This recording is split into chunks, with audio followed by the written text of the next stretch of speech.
Mga ka-Republic, pagkatapos padapain ng dalawang dikit ang rain or shine, expected na lalo pang ididiin ng Barangay Ginebra ang pressure sa mga bataan ni Coach Yang Yao. Hindi na gusto ng Gin Kings na makarecover pa ang Elasto Painters. Kung po pwede, itutulak na nila sa pader ang likod ng mga ito. Kung makukuha ng Ginebra ang 3-1 lead, parang nahatulan na ng bitay ang magpipintura.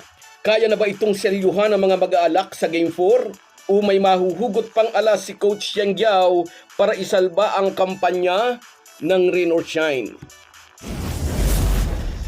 Pag-uusapan po natin yan, pero bago ang lahat ay maglalambing po ako sa inyo na isubscribe ninyo itong ating channel at kung di masyadong makakaabala ay ilike at pakishare na rin ninyo.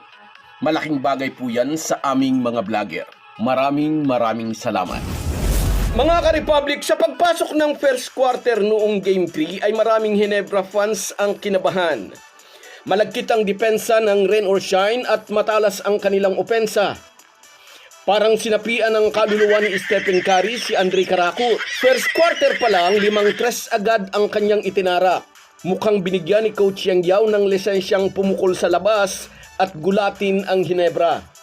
Sa first quarter ay nakuha ng Rain or Shine ang gusto nilang laro, mabilis, magulo, walang humpay na takbuhan. Mantuman ang depensang ibinato kay RJ Abarrientos na may suot na maskara nang pumasok sa laro. Sa higpit ng bantay, hindi makakuha ng libreng tira ang Ginebra point guard at kung makatira man, bumabaldog, laging sablay.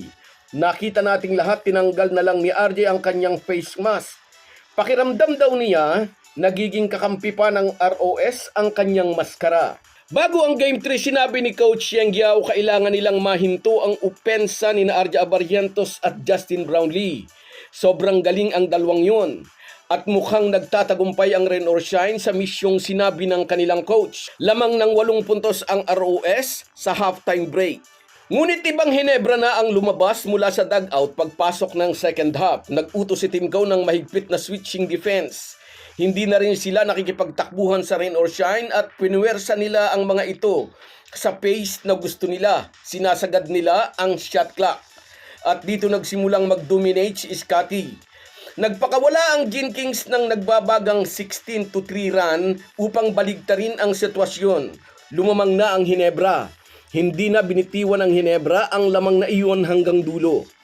Pumasok ang Gin King sa fourth quarter na hawak ang 9 na puntos na lamang bagamat nakagawa pa ng short rally ang Rain or Shine sa dulo ng fourth quarter. Alam naman nating lahat na naig pa rin ang Ginebra. At ngayon ngay hawak nila ang 2-1 lead sa best of 7 semifinal series. May mailalabas pa bang alas si Coach Yang Yao para maitabla ang serye? Maraming fans ang naniniwala dapat daw ay 3-0 na pabor sa Ginebra. Kundi daw nawala ng disiplina ang mga bataan ni Tim Cone sa Game 1, dapat ay sa kanila rin ang panalo roon. Naitakas lang daw ng ROS ang panalo sa Game 1. Sa sumunod na dalawang laro, Game 2 at Game 3, nakita ng lahat, alam na ni Tim Cone kung paano sanggahin ang diskarte ni Yang Yao. Bata at mabibilis ang mga players ng ROS, ngunit ang mga player ng Ginebra ay mga veteranong sanay sa mabibigat na laban. At sa Game 4 bukas, muling sasandal si Tim Cone sa veteran experience ng kanyang mga bataan. Kapag nakakita sila ng pagkakataon, gusto nilang idiin pang lalo ang intensity ng laro at dalhin sa bingit ng elimination ang kupunan ni Yang Yao. Ang Game 4 ay must-win game para sa Rain or Shine. Kailangang manalo sila at maitabla ang series dahil kung mahahawakan ng Ginebra ang 3-1 lead, parang hatol na bitay na ito para sa Elasto Painters. Sa kasaysayan ng PBA, bihirang-bihira ang nakakaahon mula sa 1-3 deficit, lalo na laban sa isang team na katulad ng Barangay Ginebra. Pero hindi rin pwedeng maniguro ang Gin King sa series na ito. Baka may alas pang nakatago si Coach Yang Yao at biglang masurpresa ang mga mag-aalak. Kung sa Game 3 ay nag-order siya ng pisikal na depensa kina RJ Abarrientos at Justin Brownlee, ngayong Game 4 ay baka 3 na ang ipapaasawa niya sa kanyang mga bataan. Ang problema, baka sina Ralph at Stephen Holt naman ang pumutok, o kaya'y sina Jeremiah Gray at Isaac Go.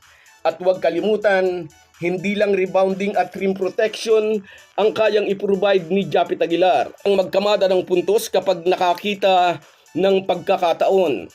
Walang duda, ngayon ay sumasagi na sa isip ng mga ROS players paano kung matalo ulit kami sa Game 4. Naghahatid na ito ng kaunting kaba sa dibdib ng mga batang player. Sasamantalahin ito ni Tim Cone. Alam ng American mentor crucial na makuha ulit nila ang Game 4. Magbibigay ito sa kanila ng peace of mind dahil ang 3-1 lead ay iaabot sa kanila ang 95.6 chance na maibulsa nila ang series.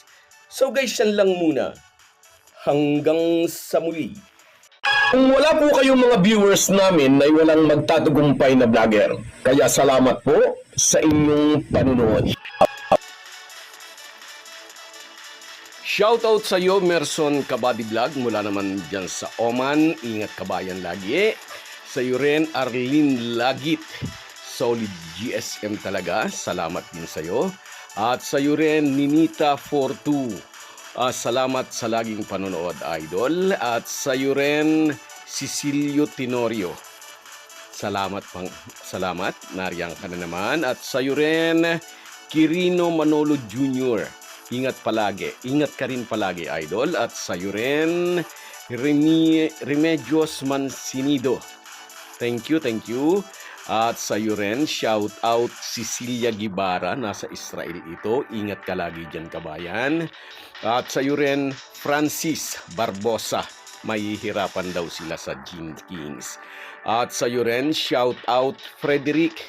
Higpit ng depensa ang nagpanalo sa Gene Kings sa Game 3. At sa iyo rin, shout out Nelson Reyes. Nasa Saudi rin ito ang alam ko. Shout out sa iyo, idol. At sa iyo rin, Nolabel Matio, dapat daw pagurin ang mga ROS na yan. At sa iyo rin, Borlagatan Donald, mula naman dyan sa Singapore.